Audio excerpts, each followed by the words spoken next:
Վրաստանի վարչապետը միասնական ազգային քննություններին մասնակցող դիմորդներին հաջողություններ է մաղթում։ Սիրելի դիմորդներ, այսօր մեկնարկում են ազգային քննությունները։ Ցանկանում եմ ձեզ հաջողություն մաղթել ձեր կյանքի այս կարևոր փուլում։ Վստահ եմ, որ ձեր բազմամյա աշխատանքն ու ջանքերը համապատասխան արդյունք կտան։ Հավատում եմ, որ բոլոր քննությունները հաջողությամբ կհանձնեք, ինչը ձեզ էլ ավելի կմոտեցնի ձեր նպատակներին։ Կրթված երիտասարդությունը մեր երկրի զարգացման եւ ավելի լավ վաղվա օրվա գլխավոր երաշխիքն է։ Հենց դուք պետք է ապագայում ստանձնեք այս երկրի ղեկավարումը։ Եվս մեկ անգամ ամբողջ սրտով մաղթում եմ ձեզ հաջողություն եւ լավագույն արդյունքներ, նշում է Իրակլի Կոբախիձեն։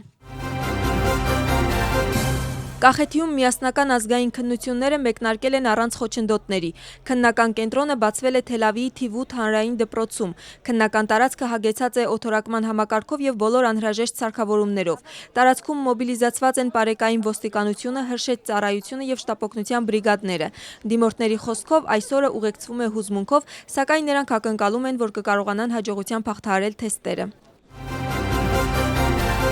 Այսօր պաշտոնական այցով Վրաստան է ժամանում Ուզբեկստանի նախագահ Շավկաթ Միրզիյոևը, որի պաշտոնական դիմավորման արարողությունը տեղի կունենա ժամը 18-ին Վրաստանի նախագահի պալատում։ Այցի շրջանակներում նախագահի պալատում նախատեսված է Ուզբեկստանի եւ Վրաստանի նախագահների դեմառդեմ հանդիպումը։ Առաջնորդները կքննարկեն երկկողմ համագործակցության խորացման հեռանկարները եւ տարածաշրջանային օրակարգի հարցերը։ Հանդիպումից հետո նախատեսված է պատվավոր հյուրերի գրքում պաշտոնական գրառում կատարելու արարողություն, որտեղ Ուզբեկստանի նախագահը կհայտնի իր հուշագրությունը։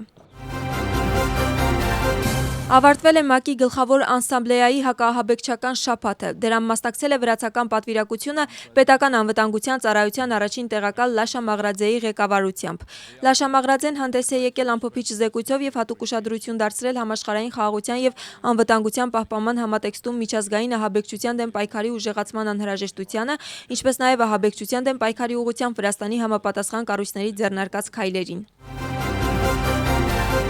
Եվրահանձնաժողովի նախագահը եւ Ադրբեջանի նախագահը զրուցել են Եվրամիություն-Ադրբեջան համագործակցության եւ Հարավային Կովկասում խաղաղության գործընթացի շուրջ։ Իլհամ Ալիևը նշել է, որ Ադրբեջանը Հարավային Կովկասում Եվրամիության գլխավոր առևտրային գործընկերն է։ Նա զրուցել է էներգետիկ համագործակցության, հարավային գազային միջանցքի կարեւորության,